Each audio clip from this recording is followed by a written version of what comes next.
Mr. Krishna Reddy of the IIIT has been doing a lot of work on e-Sagu, where he was trying to give individual alerts to the farmers. Like the health services, I think somebody mentioned about the health. Mobile governance is going to be one of the major planks of the Government of India. How do you reach out to all these 70 or 80 crore families in this country to individual messages? So these are all getting into a vision mode projects. Absolutely right. Whatever is being done by various governments, etc., need to be disseminated, need to be scaled up in terms of the available platforms. Mobile platform is a very effective platform.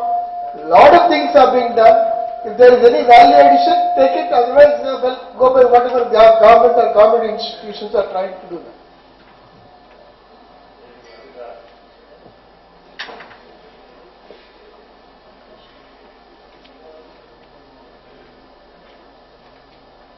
Are there any more questions? We still have 3 minutes of time left. Mr. Chandrasekhar to... Yes, sir, the only hand right up. Sorry. My vision is normal, 90 degrees. You are next in the queue.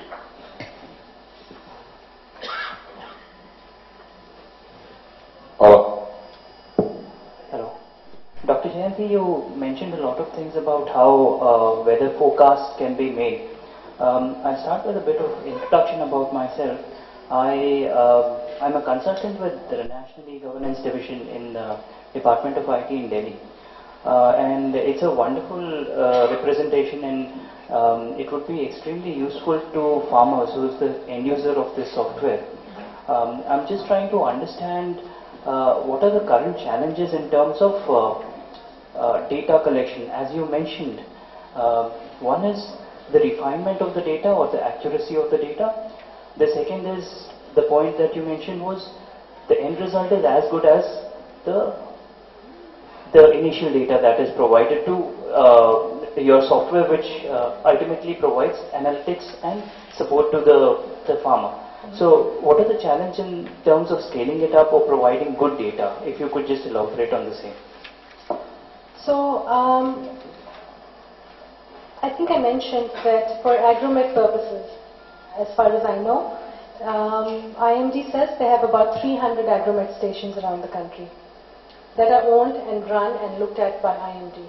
That's not to say that other institutes at the district level, at the state level, also have their own weather monitoring stations. Perhaps that data is not being shared. So at one level, a decision support system like this could enable data sharing. So for example, look at someone at an agricultural university, district or state level.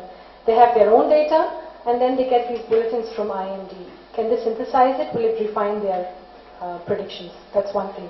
Instrumentation, yes, the more ground observation systems or you have, the better your forecast, but that's not our mandate as being a private sector company. Yeah, I'll try to address some of the issues which were put forth by my colleague Dr. using data. But it is high time we should move towards developing the information, not about data itself. Like putting the context to the data and making that particular data, converting that data into information so that it will become useful at the farmer's field. That is the point which I am going to make during my presentation.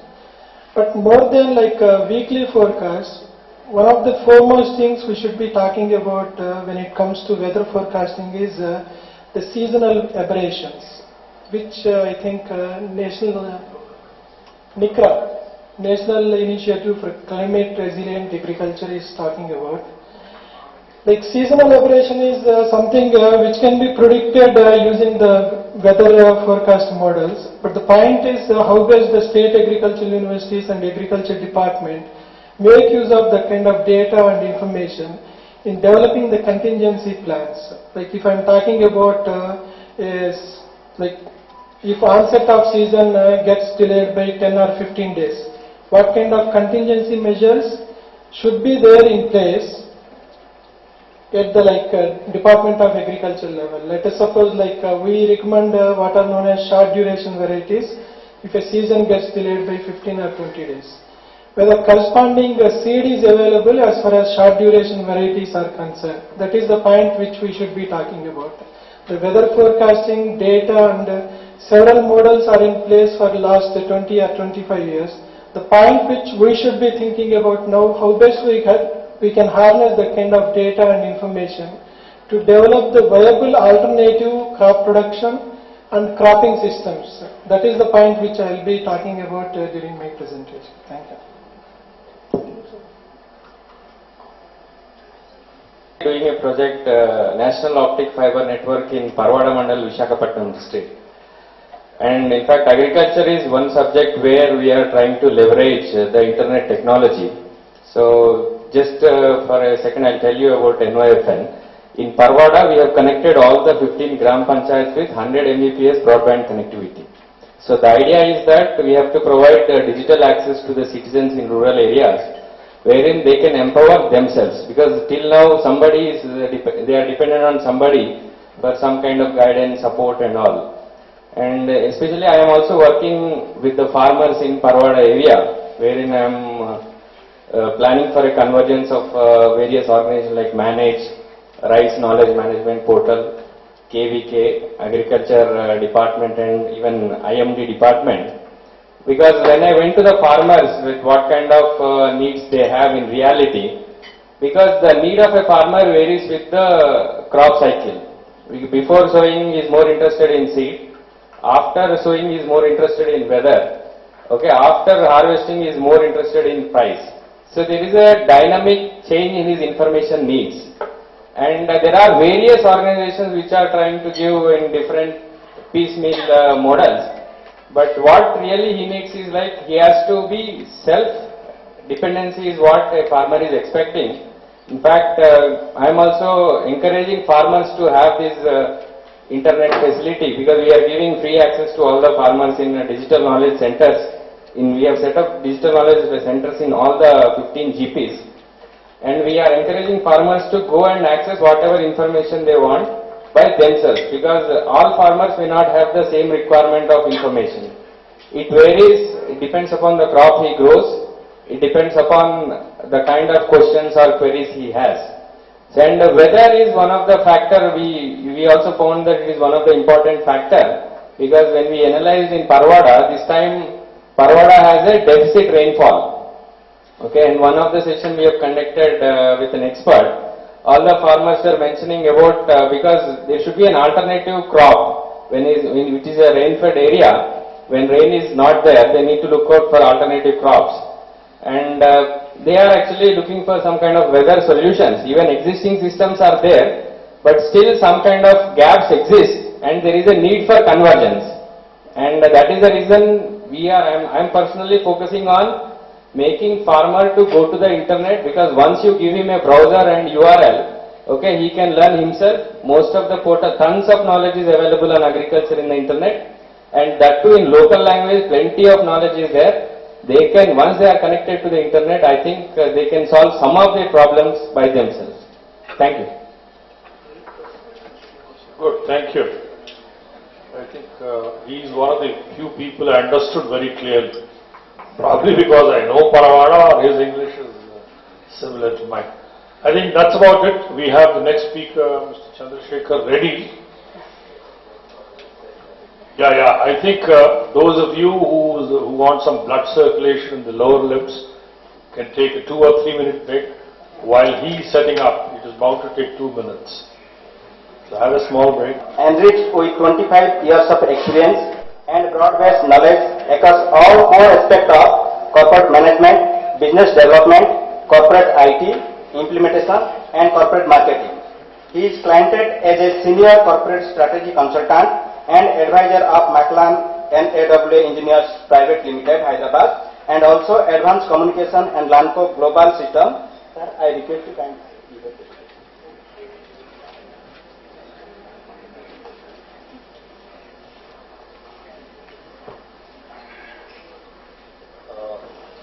Chairman, sir, my co-speaker, ladies and gentlemen, distinguished office bearers of the government who are present here today. My thing will not be product specific because there are certain two specific areas which my next two speakers will take up in the afternoon. So I will be more concentrating on the internet by itself, because for me the internet is something which has blown up into such a what do you call a default mechanism of communication. When I look back at 1989, I just graduated from BITS Pilani, and then I was in the US. And then I was working with a set of people, and the set of people they had these portfolios. One was the inventor of the Linux operating system. There was one Mr. Rick Adams, who wrote the IP protocol, along with a few more people. That time there was no web. It was pure internet, as extreme from the project which is funded by the Department of Defense, US, in 1960s. And it had grown up to a certain stage by 1989, wherein the only concept which we could get was connecting computers across the states. And then we were also linked to India to the NCST hub, National Council for Science and Technology in those days in 1989. And that was how the concept of email had actually started. There was no web. Web came in only in 1993, towards the end of 1993 when we had the World Wide Web. Then within these 20 years, what you're seeing about the internet is something not mind-boggling, it is pretty godly. Because the way we have got communicated, or way we are connected, it has changed totally, and what you're going to see in the next 10 years will be like what you saw in the last 20 years, like a very poor cousin of what are you doing today, or using the internet. It's like, I'm just going to show you one video from the YouTube itself, wherein one of my cousins also works, fortunately. And the idea for me is now that how do we innovate? How do we use Indian audience and bring out more products which are equivalent to the US products? Because the internet is such a leveler. It puts everyone onto the same platform. So what it means is that we can churn out millions and millions of applications if we have our specifics of empowering our younger generation to a much better effect and much more powerful effect. That is the thing. Because the type of technologies which are going to be released in the next 10 years, it's something really drastically different, and it will just take you to the next plane, basically. That is what it is going to do. So, and everything, the idea is communication. Right from the time we are born, we try to communicate. Without communication, no nation can prosper. This was the outline on which Roosevelt actually, after the World War II, laid the foundation for the national highway system in the US. I'll keep referring to the US, not because of anything, but because they have a knack of making systems work. While in India, we do make them work, but we make them work at a crawl.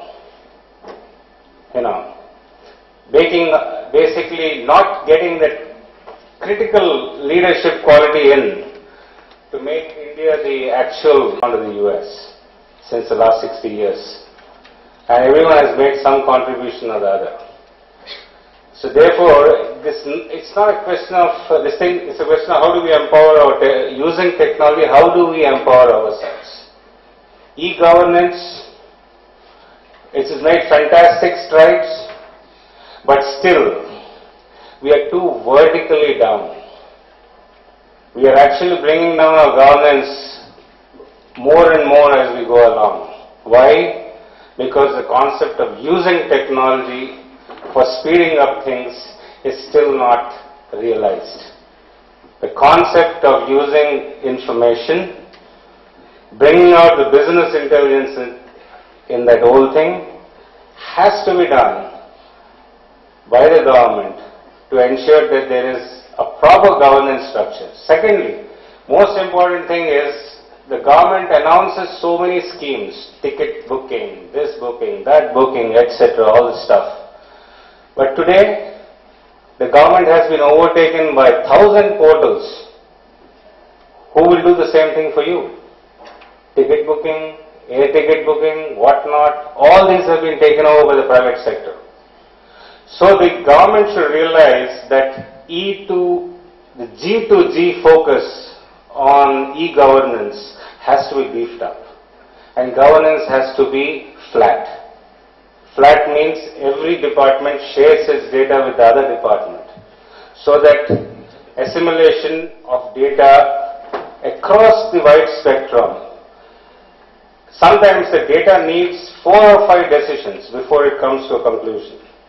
So all these 5 stakeholding departments should get information right away, real time. Now you ask anybody, your kids, anybody, 5th class, 4th class, everybody is tech savvy. Okay, that is urbanization. We have to give a proper focus on rural development as well. And here also India scores. Even 20 years back, we had a fantastic satellite bandwidth ability. We had satellites. But till today, we don't even use our bandwidth. We don't even use our bandwidth to 100% capacity. On the contrary, it's like, what do you do? Why do you keep on sending satellites up into the space? We have so much bandwidth, let's use it. Give it. Get the business intelligence out. It's not about data. You attract data. I'm telling you, we will have billions of warehouses of data. We need the people to make proper sense, proper coordination on the horizontal basis in the government, take decisions fast, empower the citizen, and get the work done instantaneously, real time. This is essentially what we have to do. That is why technology interfacing becomes the next keyword.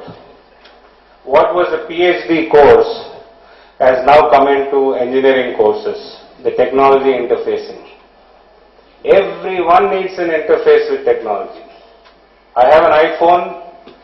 This touch technology was discovered in 1998. We saw it in 2007 in the first iPhone. Like that, there are fantastic technologies waiting to be unveiled, but before they can be unveiled, they need to be interfaced. They have to get a proper interface between the human being and how do you operate it. You have a cell phone, you operate it. You have an operating system, you operate it. Similarly, everything, for every vertical, whether it be health, telemedicine, anything, the interfacing has to be proper. We have an invention, 99% of the inventions go under the ground because they cannot bring it to an interface. They have to communicate. They have to communicate that what they have invented, put it into a product format. Product again has no value. It has to be interfaced. So technology interfacing is about a 100-hour course. I'll just leave it at the brass tacks here at the macro level. So I'll be talking purely on macro levels.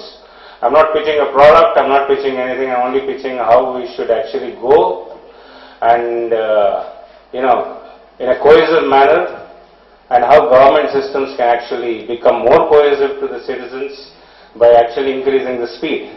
If you see in the last 12 years or 13 years, E-governance has started. I think in Chandrababu Naidu's time, when we saw the first smart level thing and all this stuff implemented in Andhra Pradesh, e-governance was done, etc., all this stuff. But the technology is going at such a blistering speed that it's crazy. Nobody can keep up with technology, to be very frank. But at least the government, what it should do is, it should make every effort to match up with the private sector as far as possible. Match up with the interfacing as much as possible. Technology interfacing is a clear-cut course. And in future, all the kids should also go through this, the technology interfacing aspect. Because you develop something, Indians develop tons of applications. Google is Indian. Steve Jobs' next person is actually one of the most in the Apple are Indians. Even this iPhone touch screen, which they bought in 1998, the technology, and they kept it in the wraps till 2007, till they had a product. This is the interface. The product is the interface. But the technology was there since 1998. You know, the thing is, how do we build products? How do we integrate with the citizenry? How do we integrate with others? How do we integrate with our environment? All this required to be done in a polished manner. Jobs, he was a drug addict. He was a fantastic computer guy. But he was too brilliant beyond his age. If you had seen a next computer in 1989, what the PC was discovered at the time will be put to shame totally. That kind of thing. The next computer had everything, mouse, touch, everything in 1989. But the interfacing was not done properly. General Motors, Audi, Benz, they have bought off nearly between themselves about 45 miniature solar companies to prepare the solar cells, which will come embedded default with your car by around the end of this decade. You know, it's like glass. Now how do we interface? We are using cells, we are using this. Now Bangalore has become virtually a total Wi-Fi city. Okay, it will take a little bit more time to mature, but our cities can become totally Wi-Fi. You don't need this thing. You need a public Wi-Fi connection. You're going from Banjara Hills to Jubilee Hills, still the Wi-Fi is on. You can do anywhere, in your car, on the fly, standing there at the bus stop, you can do internet. Yeah, the thing is, but what are the applications? What do we do? How do we empower citizenry? This is all something about the e-governance and things like that. But first of all, let's go and see what can we expect in the next 5 years? That internet addiction thing, I will come to the last.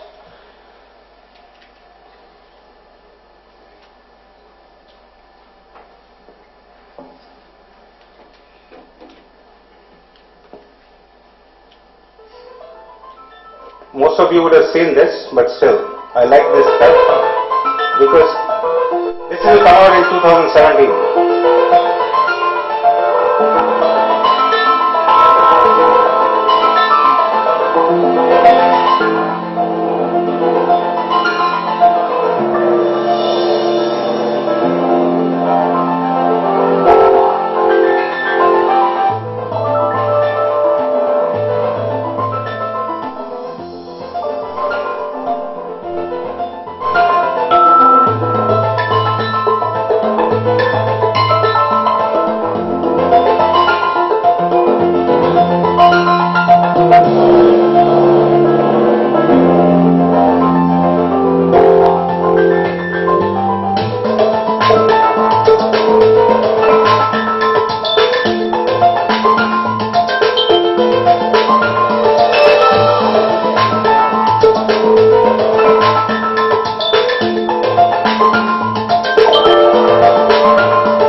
Thank you. See, that was Corning with its glass. Now, if you don't know, since the last 10 years, quite a few of our rear view mirrors in most of our cars are already embedded with electronics. The digital antennas. Whichever cars you don't find an antenna on top of a car, you can rest assured that it has a digital antenna on its rear window embedded. Now, glass is one of the most versatile stuff which you can have. Now you combine it with nanotechnologies and they're coming out like, they're just coming out like in dozens of inventions now. All the thin glass, now you can fold your cell phone, the next one, Samsung, if you go to the net, you can see it. Oh, it's like the nano is creating something. And if these kind of applications come, and you combine it with a fully Wi-Fi enabled Hyderabad, where you sit in a cafe, you don't need anything. You need only your table. You see everything you want. You do your internet on the table, finish, and get out of the cafe. Right? You go to the cinema theater, the feeling is different. You get into your car, the feeling is different. These are things which you will see in 2017, and I have seen it. The wonder of glass, I have been able to see some of the prototypes. And it's just mind-boggling, it will just take it out, that's it. And the point is, already you have the technology where, if you keep two cell phones, you can transfer something from here to here without even doing anything. Already it is there, in Samsung Note, in the new iPhones and everything. Now you will get, that is like, just a basic sprinkling of what you are saying. This is how your day will be. And India, I am telling you, we absorb technology instantaneously. We don't need the new car comes, instantly you are there in 5 minutes, 10 minutes you are out. And you know everything about it. In the colleges, the students learn immediately. The internet, they absolutely, immediately they absorbed it. But the point now is, how do we actually train our kids to innovate? We have to ensure that 90% of what the innovation you have seen in the glass there should be done in India also. At least we should have manufacturers. We should have so many of them who can, replicate things which the West is doing. Why replicate? Most of the stuff is already done by Indians in the West. The idea is, we should try to do it ourselves here, as much as possible. Now you add the rural people into the broth. Let us try to get them empowered as well. See, I am a committee member of the Jubilee Hills Public School, and we have done I would call it a pretty good, decent job about empowering it technology-wise. Over the last 20 years, we've grown from 2-student school, neighborhood school, to a 2,300 student school today. We always get requests from the government, please donate to the nearest government school. So till recently we used to send our old desks, old chairs, all this kind of stuff. But then we realized that there are no teachers still. You can send them the desks, you can send them the chairs, you can send them anything. But where are the teachers? Still the government school lack teachers.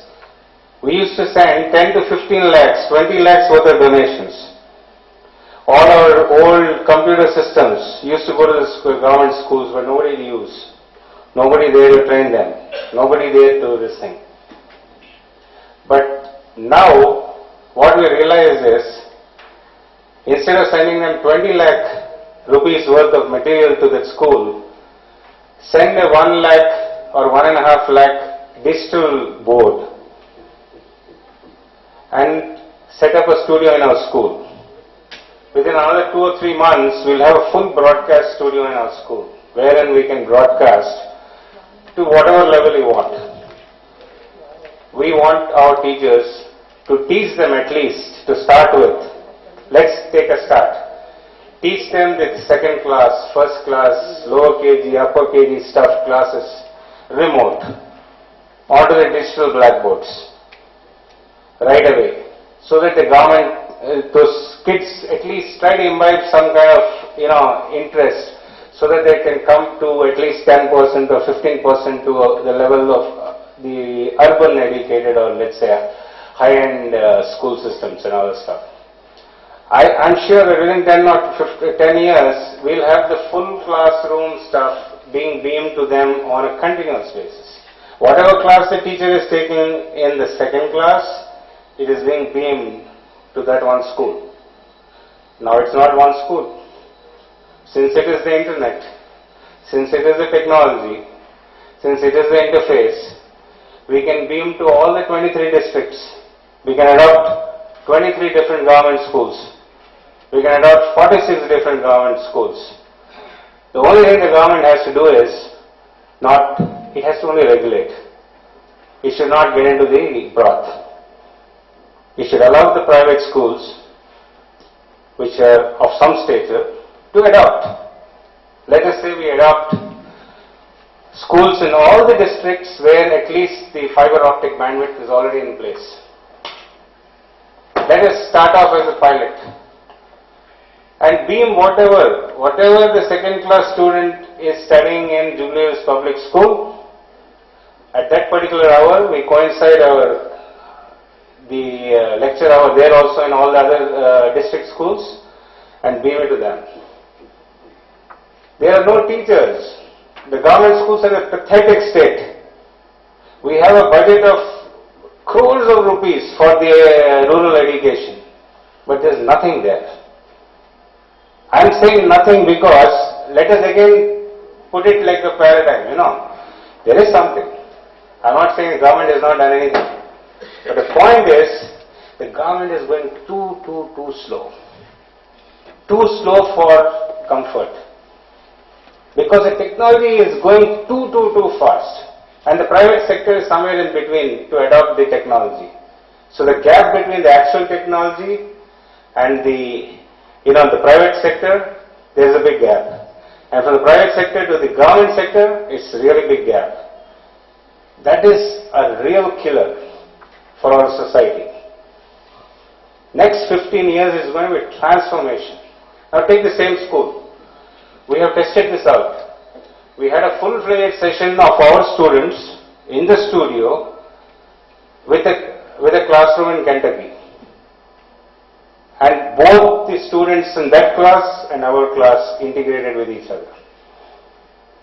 So it's not just a government school.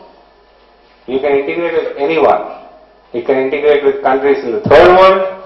You can integrate with countries in the Western world, advanced world, wherever it is. That is the strength of the internet. Second thing, fantastic amount of data. The government has a blistering amount of data, but no one to give the information, business intelligence out of it. So what happens? All data gets misrepresented. Everything becomes misrepresented. The idea is we can make statisticians out of our engineers. We have to give 10 lakh jobs a year from now on to our graduates, otherwise we have a civil dissent. Why are we producing so many engineers? For what? When you can't promise them a livelihood or a job, or the dignity of carrying that degree. Why? We are already networked. We have so much of fiber, we have so much of satellite, we have everything. But no amount of e-governance, thinking, focus, strategy is actually addressing this. That is the sad part of the whole thing. That is the saddest part of the whole thing, because satellite technology is not cheap. Bandwidth is not cheap. Nothing is cheap. It comes at a cost. And we are not using it.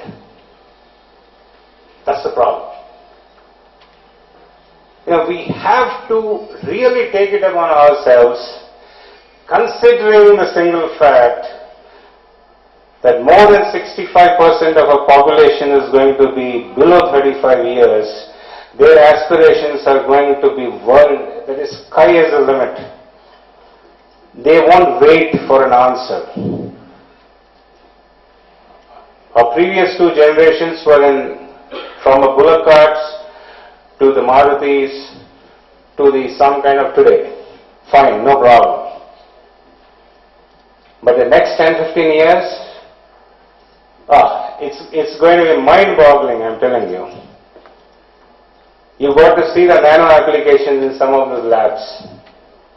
These cell phones are nothing. They're just nothing.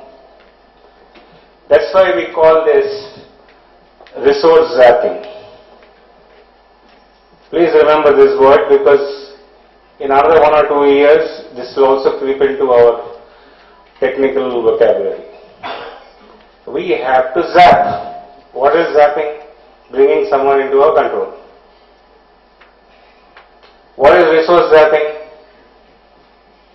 Canada resource zapped all its timber trees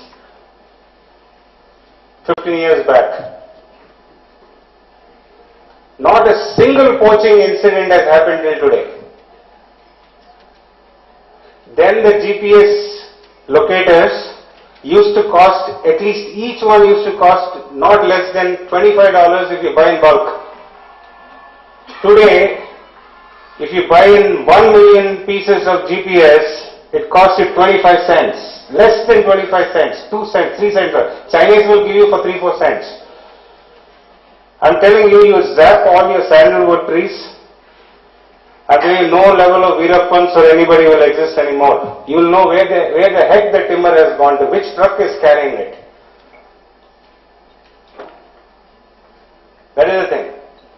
Private sector, it won't allow its resources to float around. I have 200 trucks, I needed GPS enabled.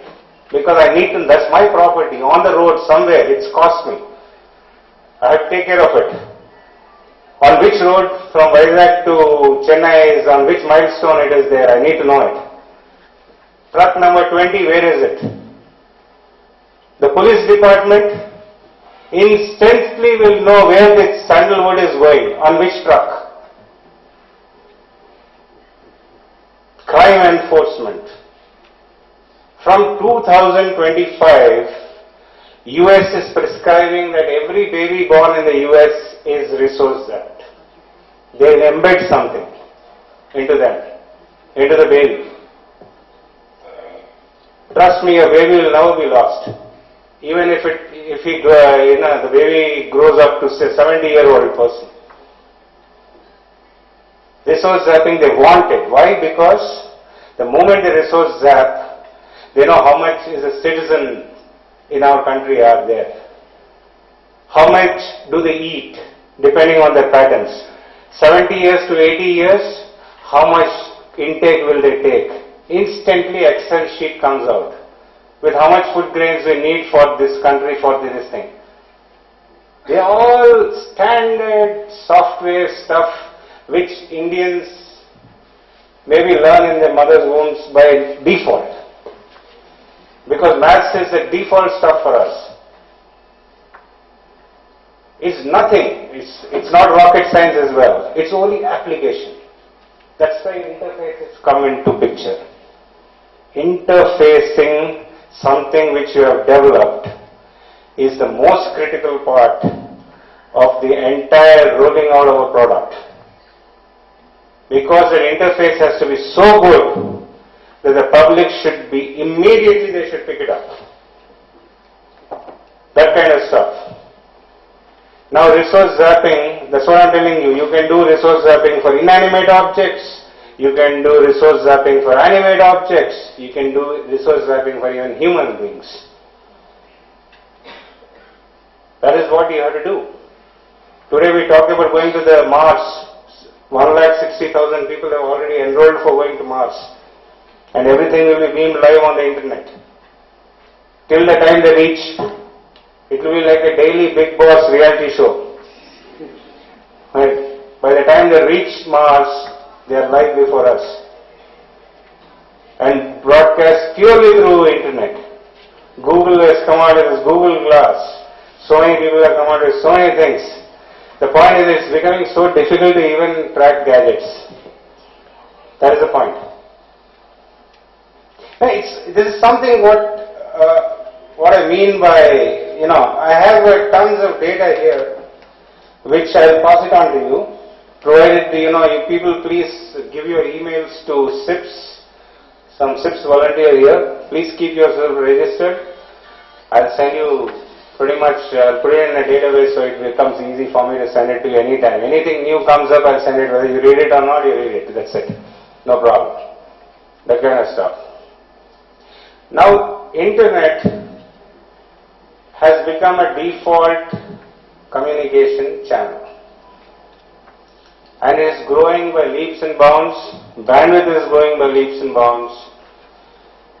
We sent the Voyager, which is now actually on the fringe of our Milky Way, with 64 KB chip in it, recorded with all our voices, everything, so that if someone catches it, at least they can hear the human voices and try to see whether they can contact us or not. Now it is right now on the edge of the universe, edge of our solar system, not universe. So that is what it is. With 64 KB RAM, it used to cost lakhs of dollars in those days. Now today, 1 TB, 10 TB is like, just biscuit stuff. That's it, biscuit cost. That kind of stuff. Now you just imagine what it will be there in the future. That's how it's developing. The moment the nano strikes, what my knowledge is, that in the next 5 years, we are going to see nano becoming absolutely an integral part of our life. All gadgets will come with some kind of nanotechnology built in. Everything. What will they do? They'll make your wooden table Wi-Fi enabled. They'll make your glass Wi-Fi enabled. They'll make your automobiles Wi-Fi enabled. They'll make every damn thing in your, whatever it is, Wi-Fi enabled. That's it. That kind of stuff. Medical systems, what not. We have tons of solutions. That's what I'm telling you. Now e-governance, what I'm going to do is, these are all standard statistics which are there on the net.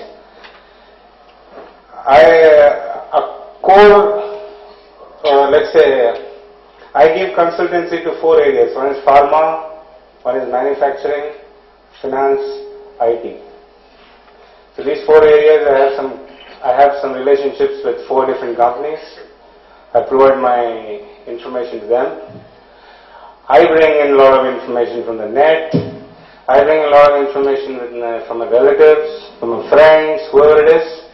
I will try to model it to see whether it's applicable to Indian conditions or not. And that's going to be, I think, the mainstay of my career development over the next till I die. That's what is going to be the focus. But the point is, what I would say is, my recommendation is, governance, e-governance, I'll send you a full presentation. Don't worry about e-governance. We are there. We started off in 1998, somewhere like that. Now in 2013, qualitatively the technology has improved, but assimilation of the technology has not improved. The basis of communication is all there. The fiber is there, into district levels, into offices, into everything. But what still becomes the biggest bottleneck is how to tune the manpower to use these technologies. Because still we are in a mindset where we say we're still afraid of using the stuff. Now there's nothing rocket science about it. 10 years back, my father used to be afraid of touching a keyboard, but today he is absolutely perfect with the keyboard. At 77, he is very, very tech savvy, in the sense that at least internet savvy, I will call it. Maybe not tech savvy, but internet savvy. He knows how to use a Google, he knows how to search for the things which he wants to know and what he wants to know, what he wants to do. He saves it, tries to do whatever it is and things like that. That's what we have to do. Till our people die, whether they're 77 years, years, 80 years, 90 years also, people are really getting attracted to the net. And the kids are also showing the way to their grandmothers and all this stuff. Just on a lighter way, and I'll just play with this stuff, because this came out of my nephew's grandmother. She asked him about what it is. This is a movie clip. It's in Telugu. Just enjoy it. It's a 1-minute stuff. But the relevance is always there. Okay, and you can laugh it off for whatever it is worth.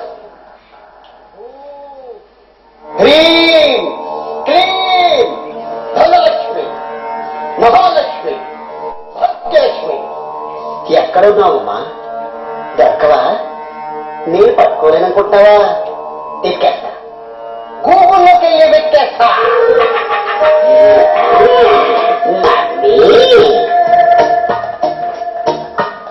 ఎక్కడ ఉన్నావమ్మా? Vaikuntham.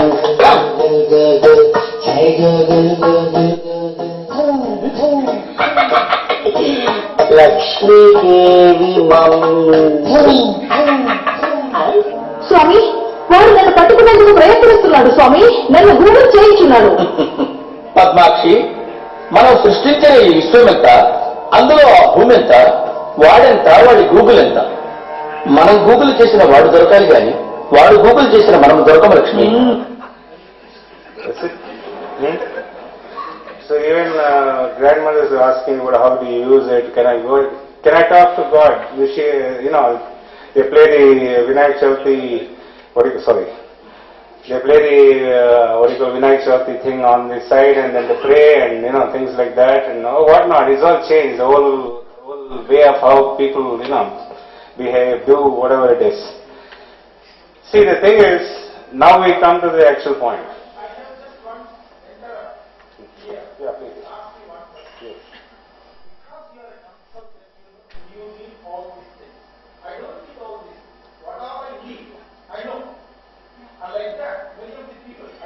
Point. The point was, I was given a generic thing. If you want me to talk about how to do food bill implementation and do it with a technology interface, I can do it for you, but it will take you 10 to 15 hours. Okay. I can generate you the course for how to do the food bill implementation right now. Because we have certain specifications which we have got from the government. What kind of things which need to be done in order, as a request for proposal, RFP, okay. So we have certain things on the technology level. But I feel is that let us have some more sessions. I am free to do it for free for you. No problem. I can go into delve into the detail of only one aspect. Telemedicine, no problem. The telemedicine project, I was involved with the University of West Virginia, Morgantown, Mr. Ramna Reddy, and we had developed a certain thing in 1997 itself. But we couldn't implement it in India because neither did we have the bandwidth, neither did we have anything. Now, as I was telling you, we are implementing the Jubilee Hills education system. Now we want to proliferate it by adopting certain schools and making it live. So that is what it is. I can act on specifications. I can tell you on you give me a specification, I will tell you. I will give you a total 2-hour or 3-hour stuff, no problem. Yeah. Now I will tell you what. Now I will tell you what.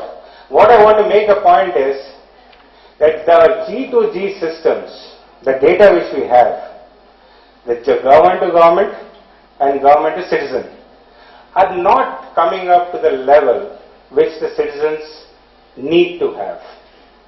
Either the government to citizen services are becoming so redundant that actually the government should remove it. They should go for government to government indulgence and give the government to citizen things to be interfaced with the private sector, because they've already reached there. They've already reached there. That's what I'm trying to tell you.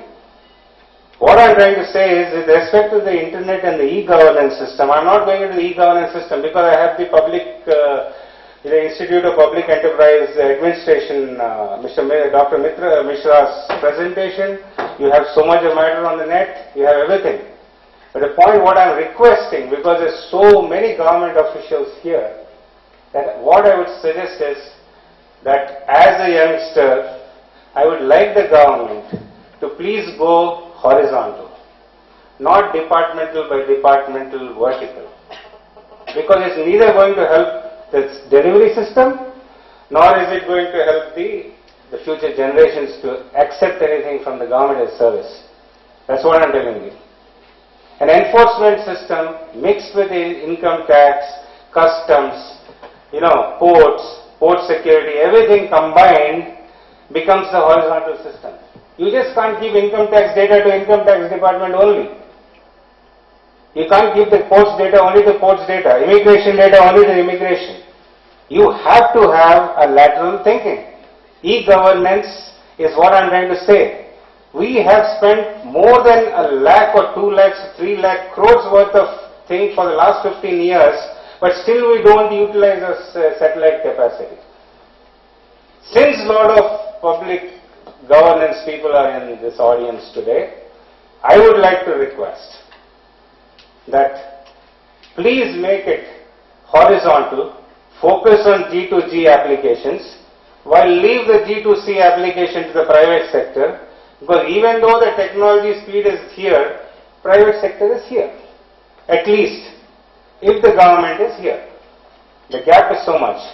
Now you're talking about meteorology and all this stuff.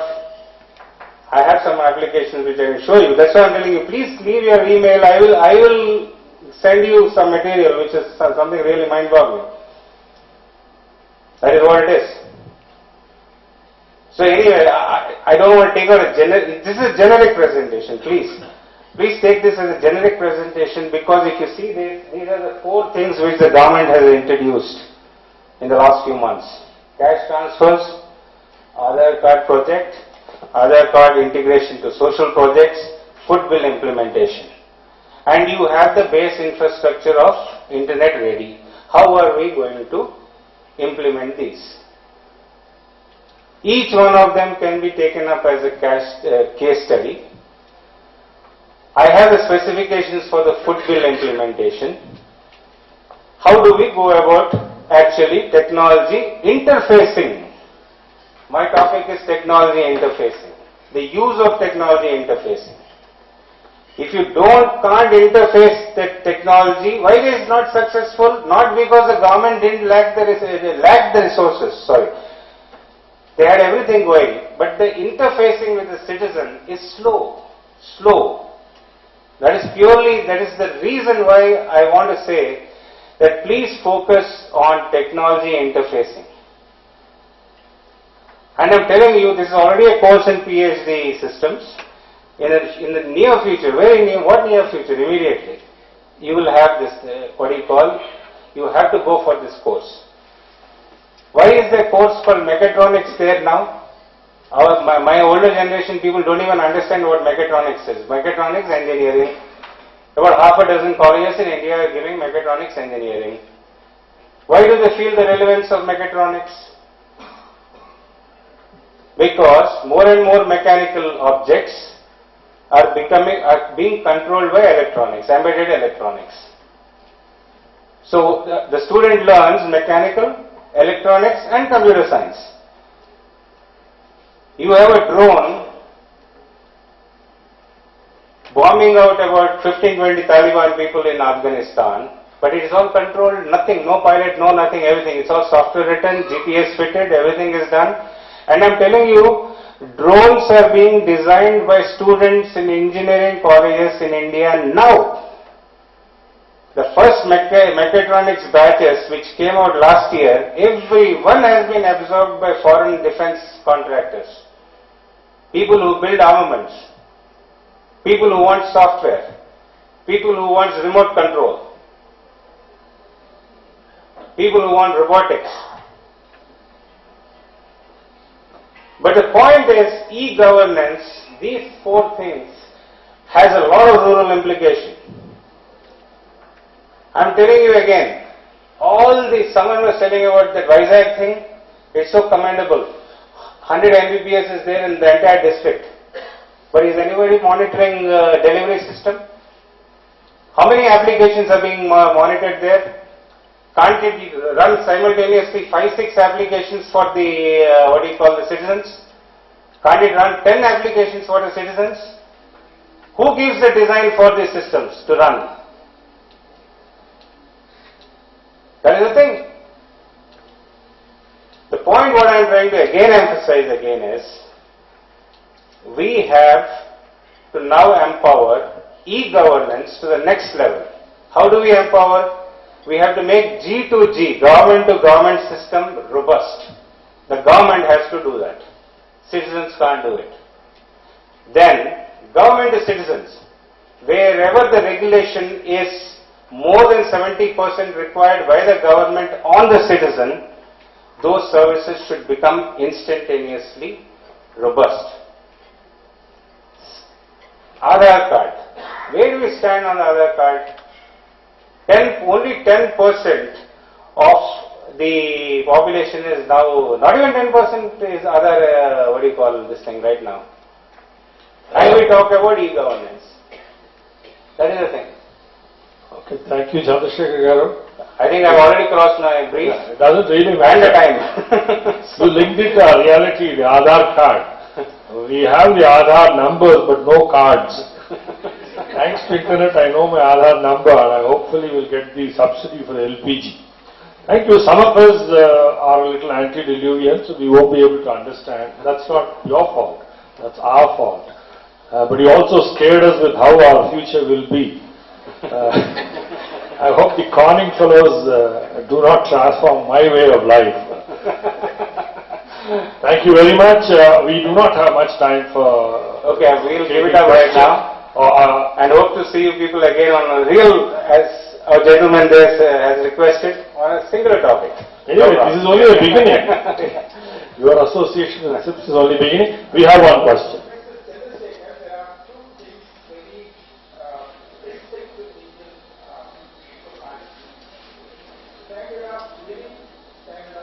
Meera, who's a senior scientist at the Directorate of Rice Research and is also a principal investigator for the Rice Knowledge Management Portal. He's one of the earliest agricultural scientists who initiated the ICT applications in agriculture. His book on ICTs in extension, Practical to Practical, is highly acclaimed among agricultural professionals. He's also the recipient of several awards and he's also been a recipient of the Young Scientist Award twice. And also been a recipient of the Medal of Mr. Vilas, Vasantrao Naik Medal, the former Chief Minister of Maharashtra. He has also been a recipient of the International Young Scientist Award of ANSI. His RICE portal has been documented as a success story on ICT for agriculture and rural development in the Asia Pacific region. I'd like to invite Dr. Shekhar Meera. Dr. Shekhar Meera.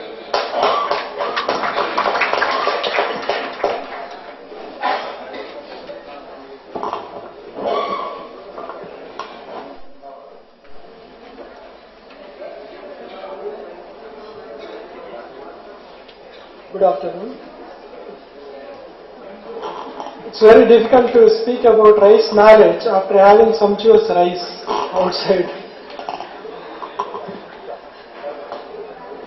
I doubt any of us have not eaten rice in our lifetime. We always say that we are connected to rice from womb to tomb. If birth takes place, we are connected to rice. If death takes place, that is also associated with rice. Even in marriages, this is considered to be half of the death. There also we use rice. Like rice is an integral part of our life. So I am standing in front of you to speak about two different aspects as far as the ICT applications, that is technology and e-governance initiatives in agriculture and rural development are concerned. The first phase of my talk will be on Rice Knowledge Management Portal, which I will be speaking about around 10 minutes. What kind of innovations we have brought in providing the knowledge which is contextualized, validated and locally relevant and also is available in different delivery systems. The second part of my lecture will be essentially on what are the different kinds of technology and e-governance initiatives that have been piloted in India for last 2 decades or so. Like, I need not emphasize about the importance of rice. What we have built in last 30 months or so is known as Rice Knowledge Management Portal, which is read and write web. And we claim that this is the largest repository of knowledge on any single crop across the globe. When we say like largest repository, we have around 14,000 pages of validated, credible, contextualized and usable content available in 7 local languages other than English: Hindi, Telugu, Tamil, Kannada, Marathi, Bengali, Oriya and parts of Punjabi. And we all know that not that everything can be reached out through internet alone. We made rice knowledge management knowledge available in such a way that various delivery mechanisms are possible. If a farmer has mobile telephony, if he is connected to mobile telephones, he can be reached with this kind of enormous amount of knowledge with mobile telephone. If an NGO or KVK doesn't have internet connectivity, we are providing this huge information and knowledge in offline CDs. If there are some hinterlands in Jharkhand wherever neither the computer nor internet can be reached, we are providing them with single page offline, like non-digital delivery mechanisms we call them as, single page comprehensive information sheets so that it can be xeroxed and distributed to the farmers.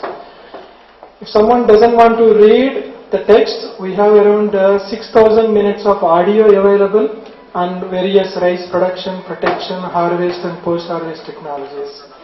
If someone wants to see, seeing is believing, as you all know, we have around 52 videos which are available online on various rice production, protection technologies. Diagnosing is a problem. We have completely image-driven diagnostic tool.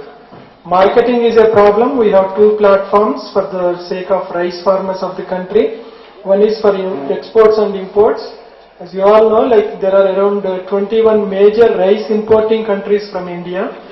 We have HACCP standards, SPS measures, sanitary, phytosanitary measures, tariff barriers, non-tariff barriers, labeling requirements of those 21 different rice importing countries from the India. If someone wants to develop their own soil health cards, we have a platform online. And someone wants to know what are the indigenous technical knowledge which can be applied for rice cultivation, we have documented every indigenous technical knowledge which can be applicable in farmers' field. We all believe that not that the rice knowledge comes from the research and development organizations alone. We started documenting the farmers' innovations as well, and we are making them available.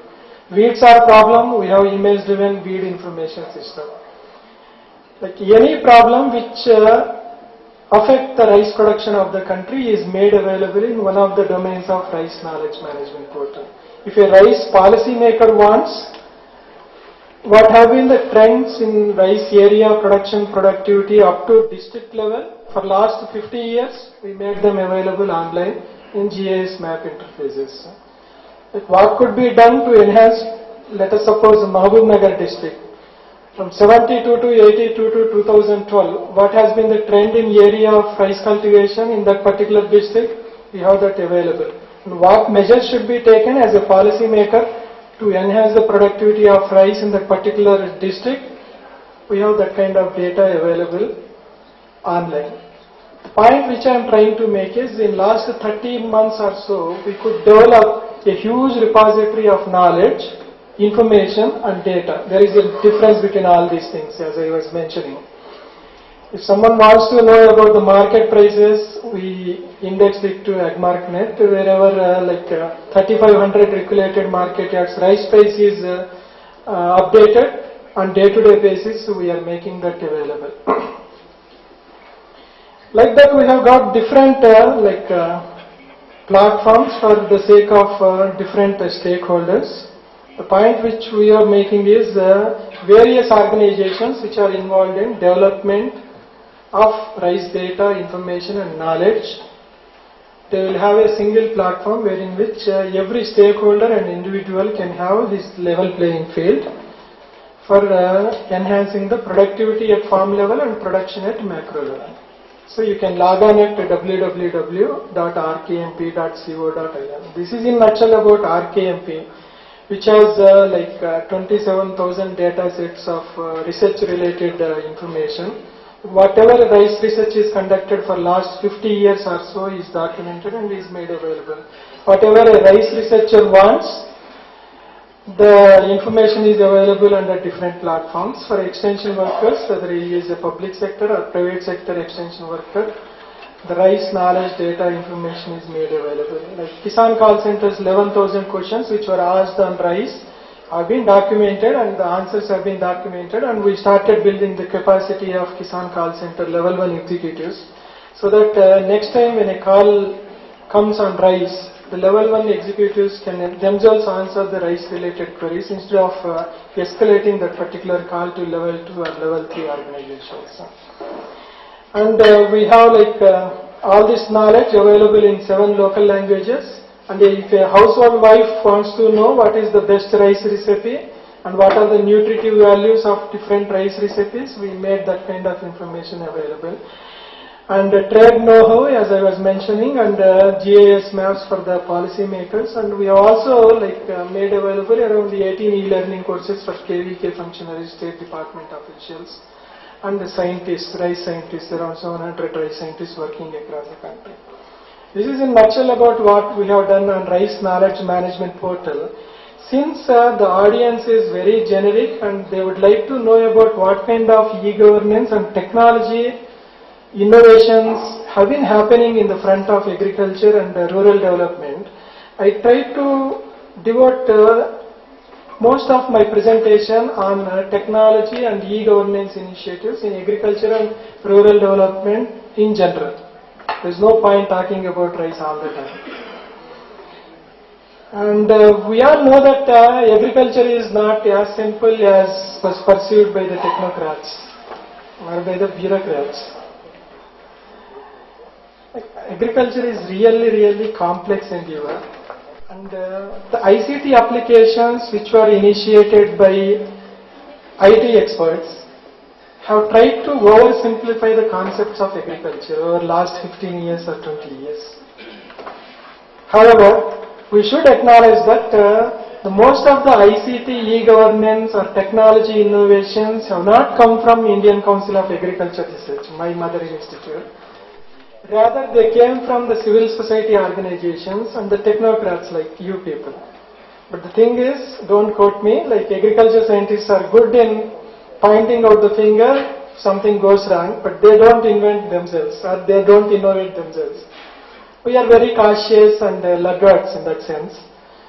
But last 5 or 6 years, there is a resurgence in the thinking of agricultural professionals. Even at the top level, Indian Council of Agriculture Research and state agricultural universities started thinking about information and communication technologies, e-governance, and knowledge management as viable alternatives for technologies, agricultural technologies, and the provision of time-critical and mission-critical services. Thanks to the innovative leaders at ICR level or state agricultural level or the agricultural commissioners. Now, if you take rice alone, the complexity of the numbers, if I tell, that may frighten you. We have around 12 crore farm families which are directly involved in rice farming. 1,10,000 public sector extension officers who are involved in the rice development of the country. 700 rice scientists working in 106 centers devoted exclusively for the rice crop. There are 225 civil society organizations extending the knowledge, technologies related to the rice farmers. More than 650 KVKs, Krishi Vigyan Kendras or farm science centers which are directly involved in rice development of the country. Not to talk about 4.26 lakhs of stakeholders who are directly or indirectly involved in the rice development of the country. Rice alone, these kind of statistics, not to talk about agriculture as a whole.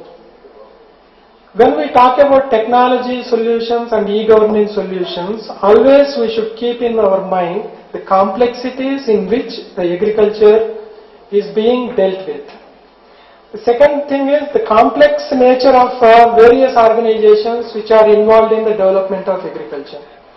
The state agricultural universities, even though on paper they have very good linkages with AP seeds, but seldom we try to see the real-time linkage between these two kind of agencies. The KVKs, we don't know like when was the last time the KVK functionaries' knowledge was updated. It was estimated that any extension officer, if he is attending a training program on system of rice intensification, as you were mentioning, in his lifetime he may not get another opportunity to get updated not only on SRI but on any of the technologies which will influence the rice production or agricultural production productivity at the farm level.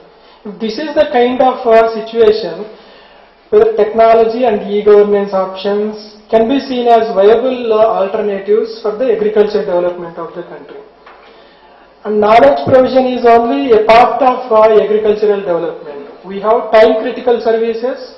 Knowledge alone cannot develop the nation agricultural GDP.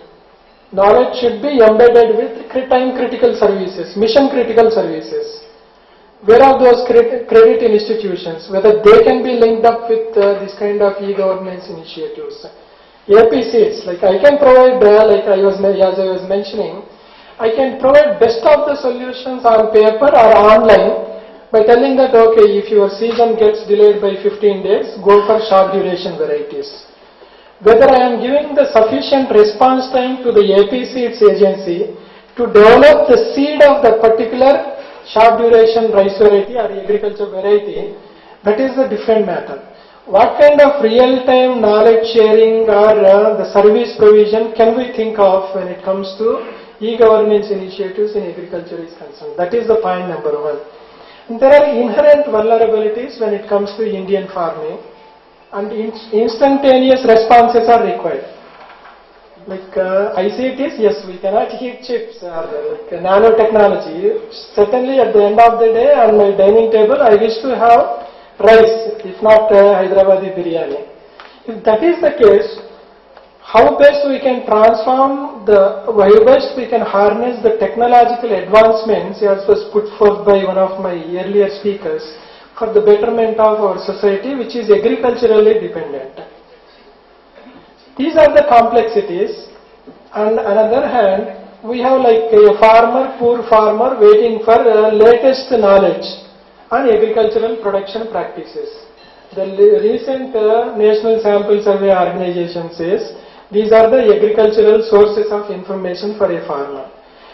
You see the like mammoth task when you talk about e-governance and technology governance in agriculture. This is the kind of bridge which we need to bridge. This is the kind of gap we need to address if we really are interested in addressing the agricultural problems which are like affecting a particular farmer's like information need, knowledge needs or service needs or whatever critical input needs. So now we have, for addressing some of the solutions were envisaged as far as ICTs are concerned. Some of the statistics you are well aware. How best this kind of highways, like there is no point having 100 Mbps fiber optic in the village without providing the essential services related to agriculture. There is no point having highways without having vehicles to run on that. You see, infotainment or entertainment is something which will take a technology fad or a technology penetration to a certain extent. Until unless the technology is fully harnessed for the cause of rural Indians, there is no point talking about e-governance and ICT applications in agriculture and rural development. Now, we have a cafeteria of ICT applications which can be or which have been tried to be, which have been piloted and which have been found to be successful in the development of agriculture, however small, however little that scale may be. Now, like you all know about, some of you may be like science graduates, you all know about double helix of DNA. I am proposing triple helix model when it comes to technology and e-governance initiatives in agriculture and rural development. The first strand is about agriculture professionals and policy makers is building open and distance learning modules so that every agricultural stakeholder who is directly linked with the farmer will get his knowledge updated about the latest agricultural technologies. These three are the strands which will be core for my presentation for next 15 or 20 minutes or so. The strand one, like as I was mentioning, deals with the sources of agricultural information. If we see, like before developing our rice knowledge management portal, like Google is the god, like online god, as was mentioned by Chandrasekhar. Everyone directs his search towards like Google. Have you ever wondered if you give a simple keyword rice in the Google, how many hits you will get? You will get around 6-12 lakhs of hits. 2 million now maybe. Out of 2 million, the first link will be on Kondolija rice. Kondolija rice.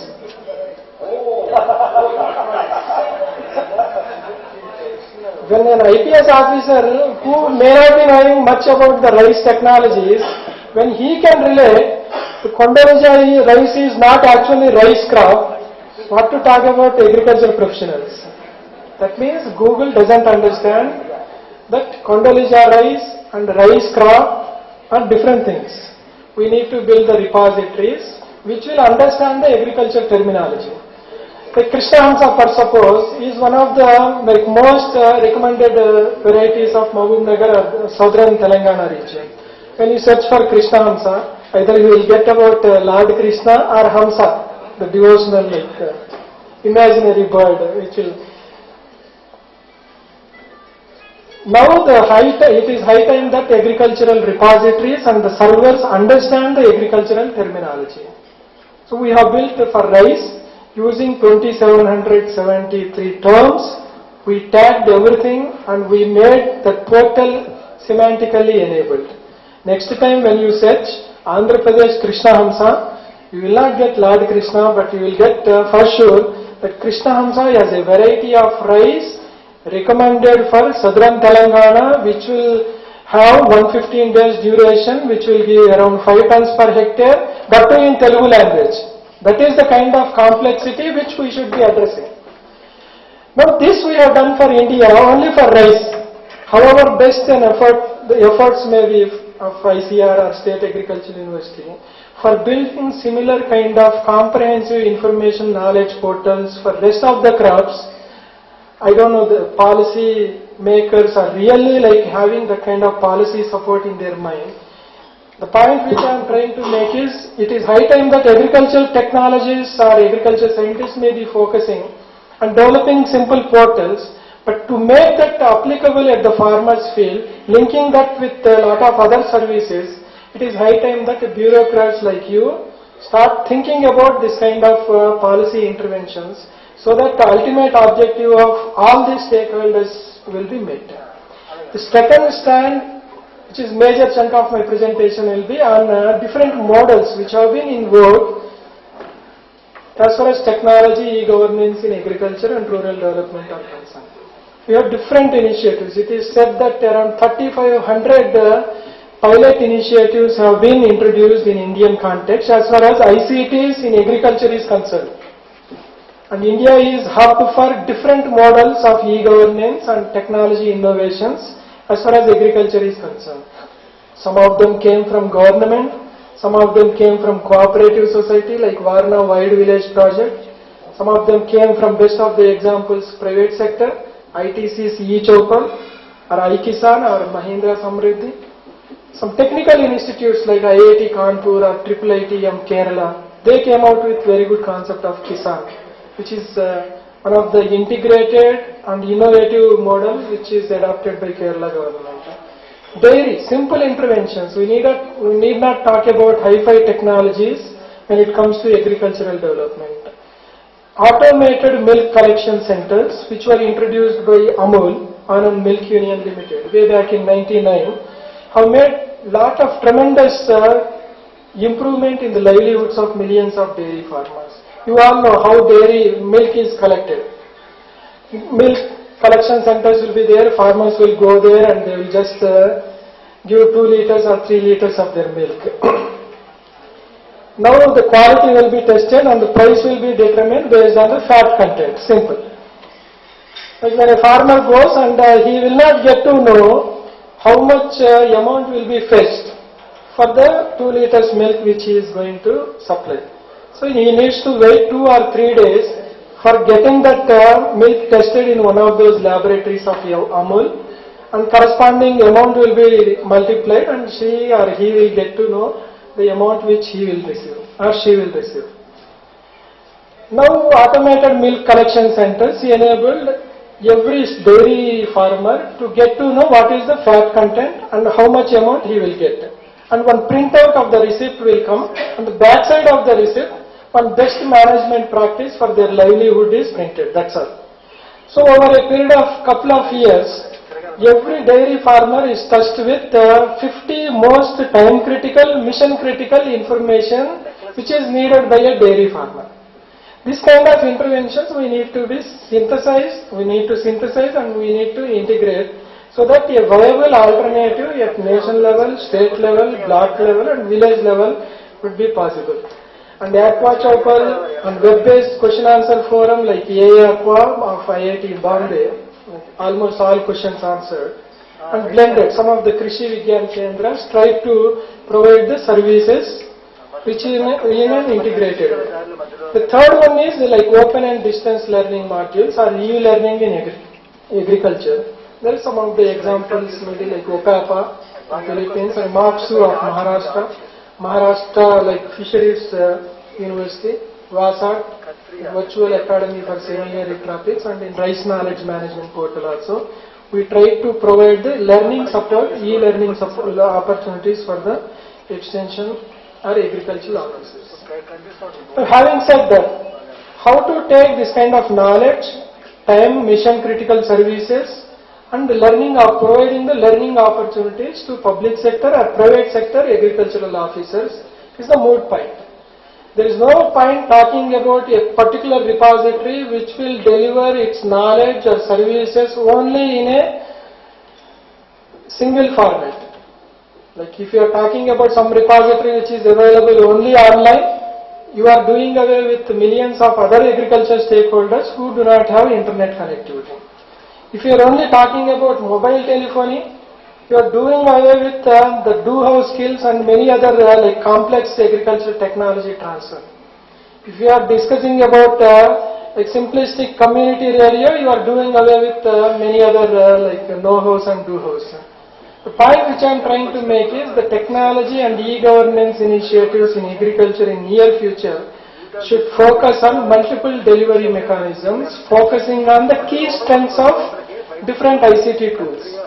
Whether it is radio, community radio, television, interactive television could be one of the like options. Video-based learning of like digital green, like wherein which the do-how is transmitted to the farmers in a sequential manner in a video format using Pico projectors, which will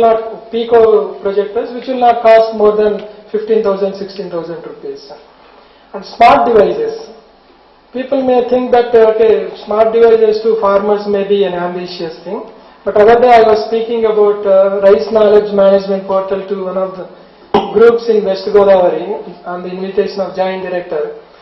The moment I finished my 10 minutes or 15 minutes talk on Rice Knowledge Management Portal, by that time 3 farmers have already registered using their smartphones. This may not be the case with every farmer, every single farmer of the country. But the thing is, they have better devices compared to a poor agriculture scientist like me. And the PC and the internet tools always are there. And some of the models which have been like piloted in India, I would like to put forth so that we will develop some insights, so that an organization like SIPS will seriously think about building strategies and policy environment, so that an integrated e-governance and technology solution will emerge. for agriculture and rural development. The first and foremost, and which has been tried and retried by government, cooperatives and private sector, is hubs and spokes model. You may be aware of some of the examples which I gave, like Akshaya or Varna Wild Village project or Kisan of Kerala or common service centers. My friend Raja Kishore was making a mention, like with the Rice Knowledge Management Portal, we tried to address some of the knowledge interventions or knowledge needs of Parwada farmers through digital knowledge centers. Now, like most of the common service centers, it was said that around 1.36 lakhs common service centers are existing as on today. If you see the nature of the work of those particular entrepreneurs, most of the revenue is generated by way of providing applications for driving license or land records of late, thanks to Bhuchetana or Bhumi project of different state governments. But the thing is that the most crucial information and knowledge gaps the common service centers have never focused hitherto. But now, thanks to Raja Kishore kind of NKN or NVFN initiatives, that this kind of knowledge repositories, knowledge is delivered through common service centers to those farmers who are in need of that kind of mission critical knowledge. The second model is the developing portals. We have seldom when was the last time we have uploaded onto the internet? We Indians are very good in downloading the information from the Google, but when was the last time we have uploaded? Perhaps except onto Facebook, even we don't upload.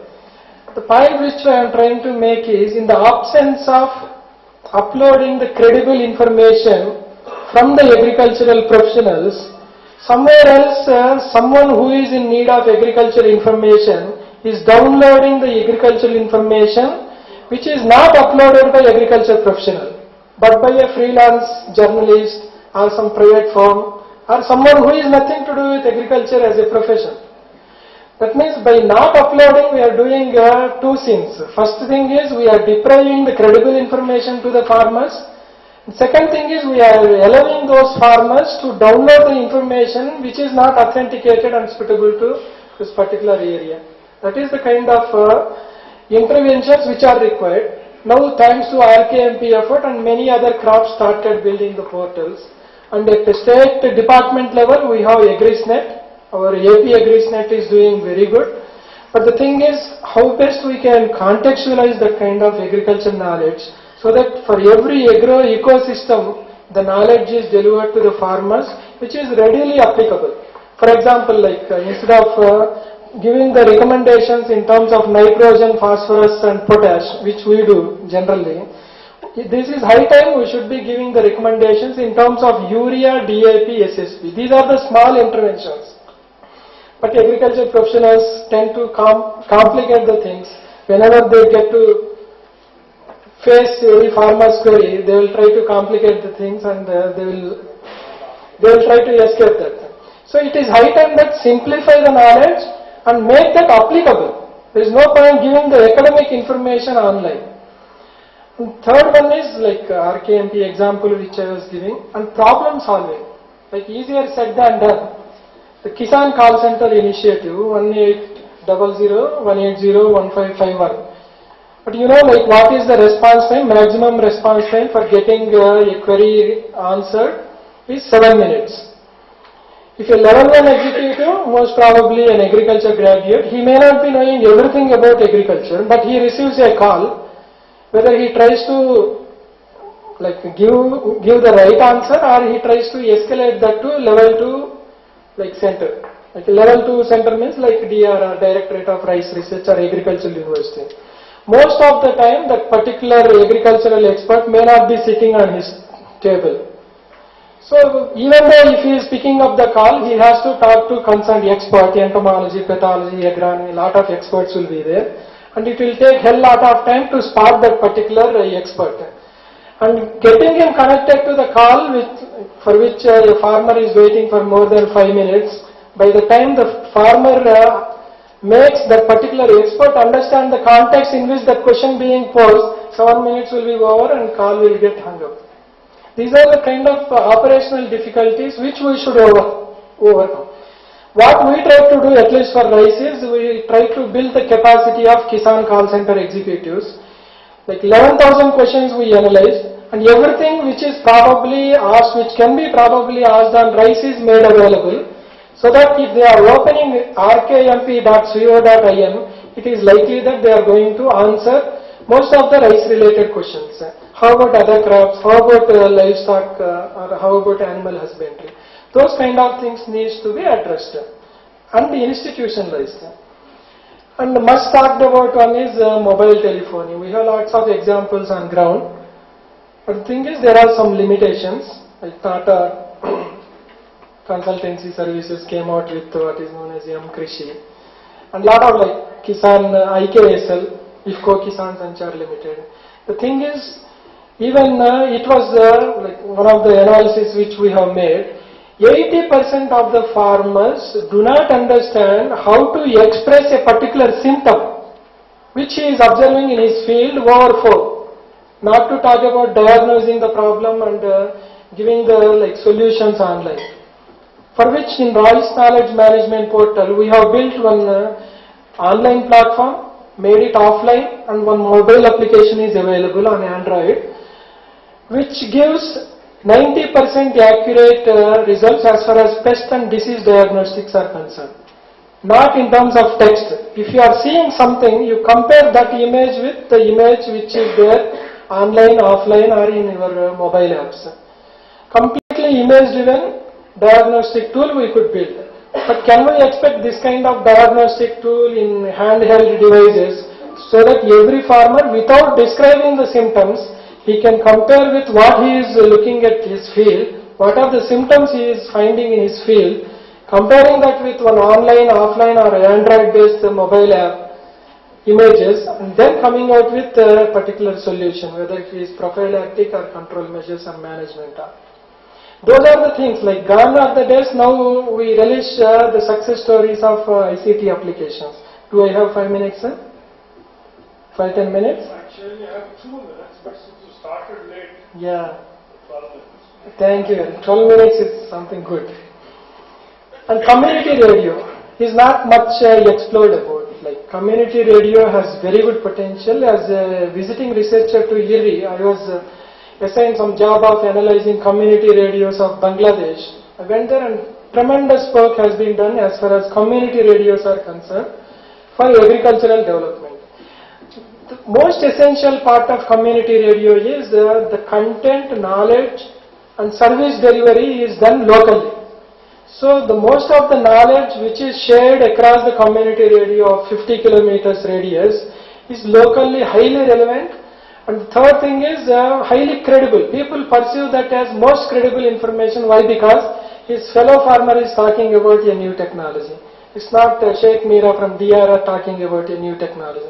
That kind of credibility is what community radios are bringing in. Video-based learning in a sequential manner, like thanks to the efforts of like Digital Green, like RKMP is also following the similar model. And in a season of like 4 months, every fortnight you can go to farmers with 15,000 rupees Pico projector, project on a particular like whitewashed wall, and one video of 15 minutes and interact with them and ask them next fortnight what is the video or what is the do-how they want to know. Come back, we connect, we call it as COCO, connect online and connect offline mechanism.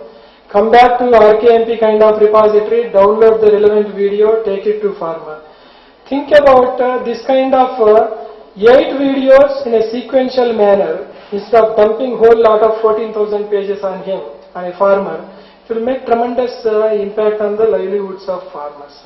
Digital photography, as was mentioned by Dr. Chakrapani, IIT Hyderabad is doing good in e-sagu kind of interventions.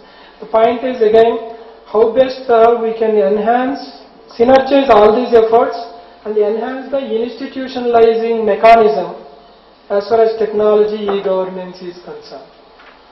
And private sector, I need not mention, most of you may be aware about e-Chowpal concept, wherein which Mahindra Samriddhi Yojana or ITC, they came out with a single one-stop shop solutions, wherein which the knowledge they wanted to take from the credible sources like RKMP and the services they want to deliver.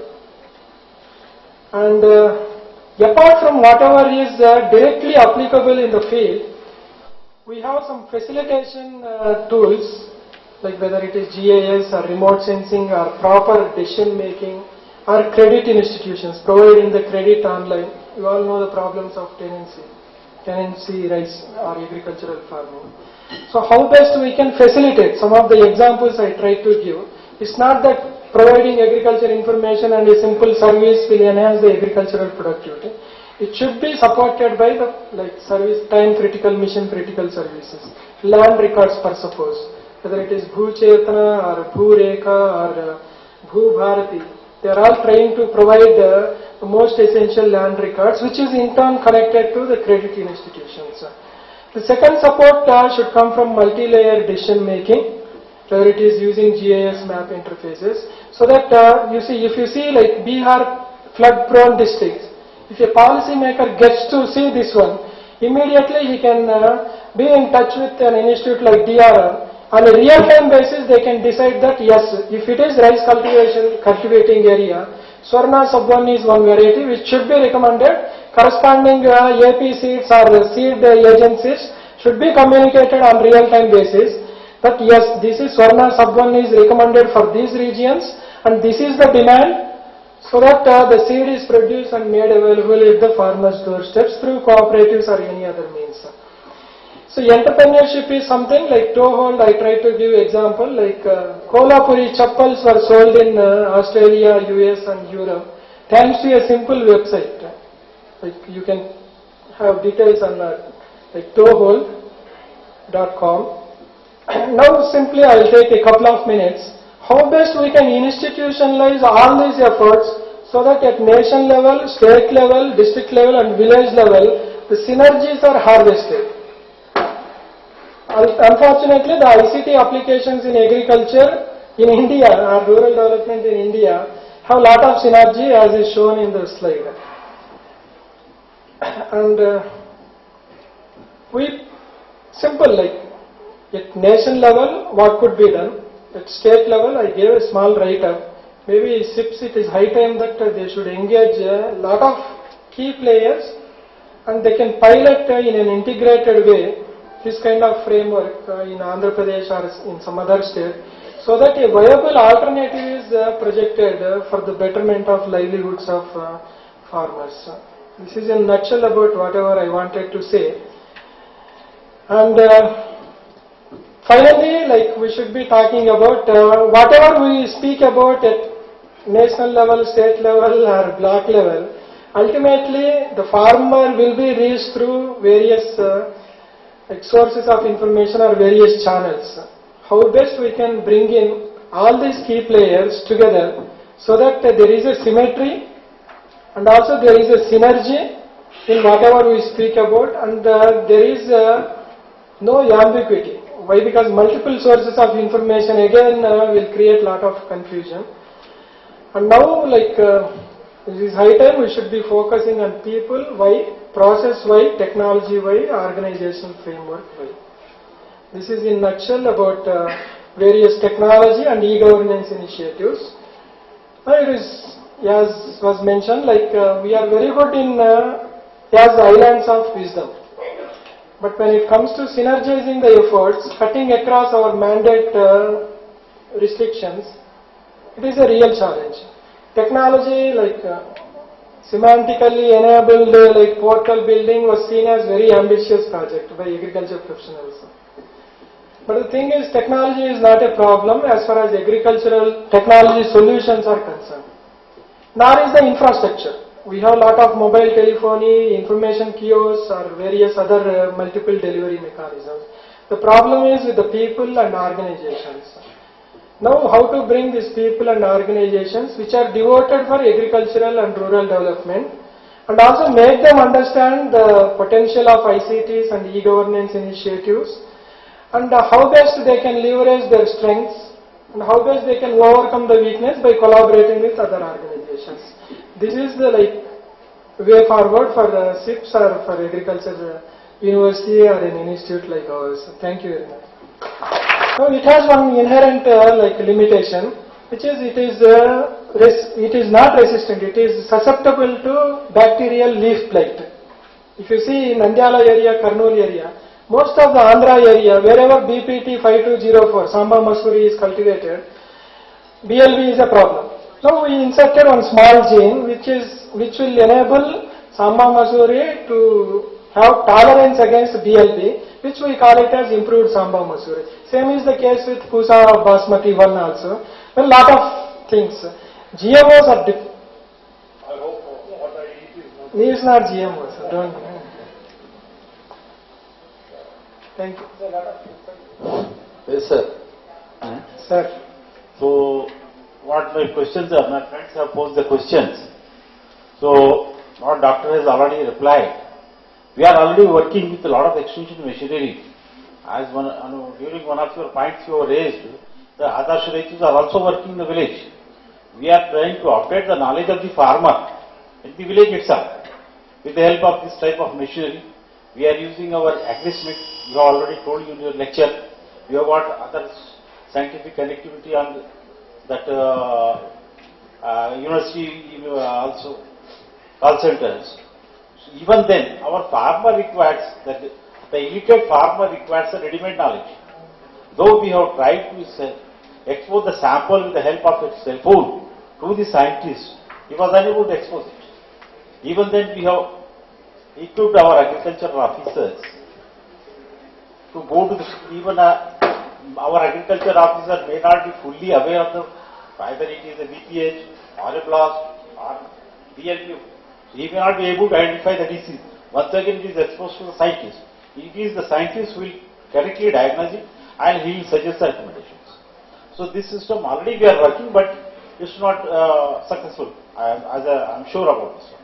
Why? Because you are asking a scientist to diagnose a problem which is there in the field. Sir.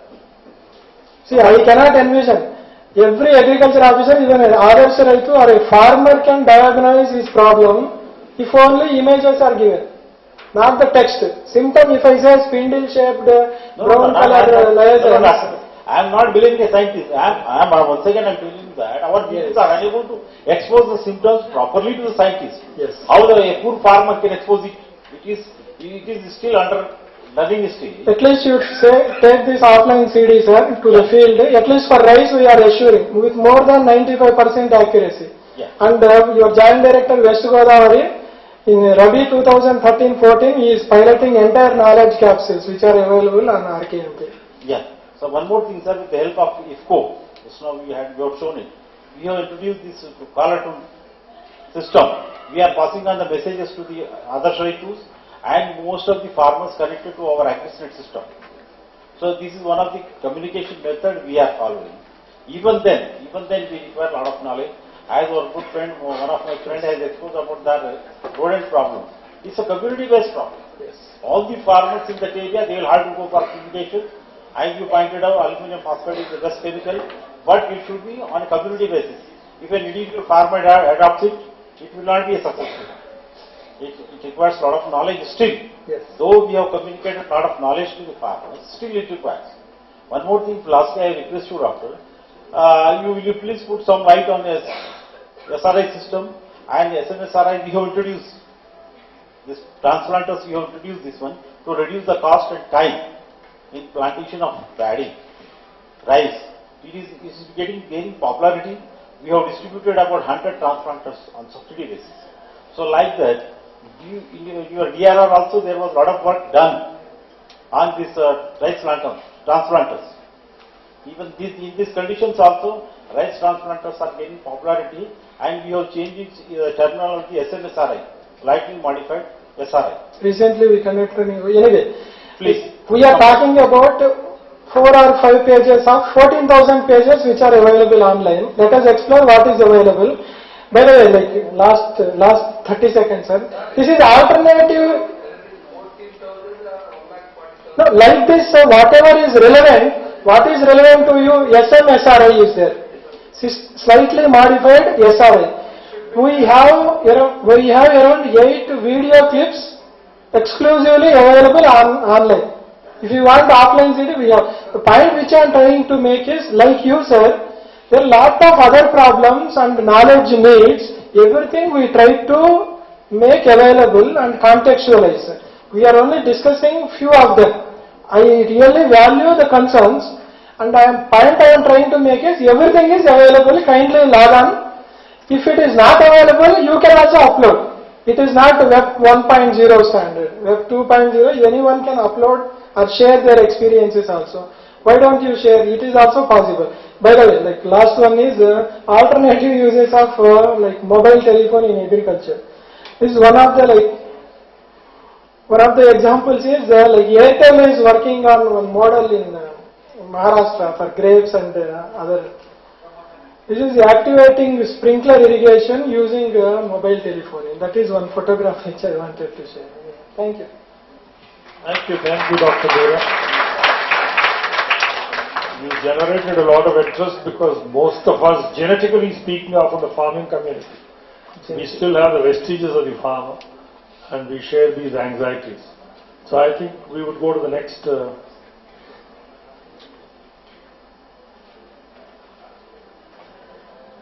we have this?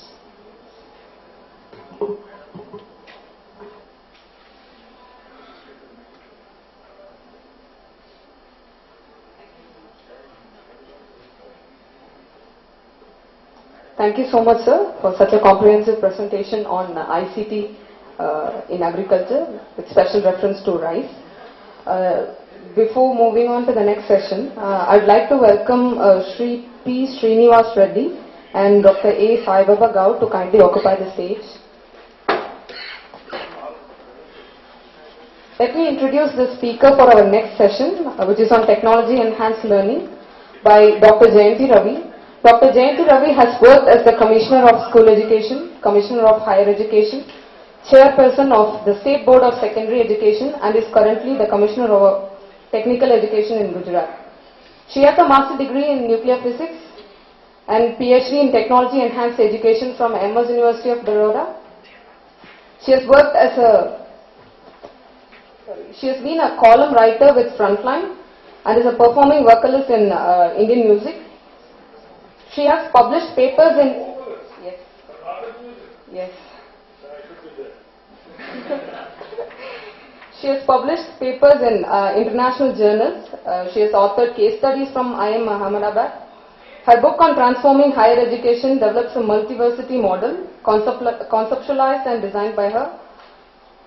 She also studied from London School of Economics and Harvard Kennedy School. She is a key member of team initiating many transformational reforms in higher education across Gujarat. She is also a visiting faculty at Harvard University. I request Madam to kindly make her presentation.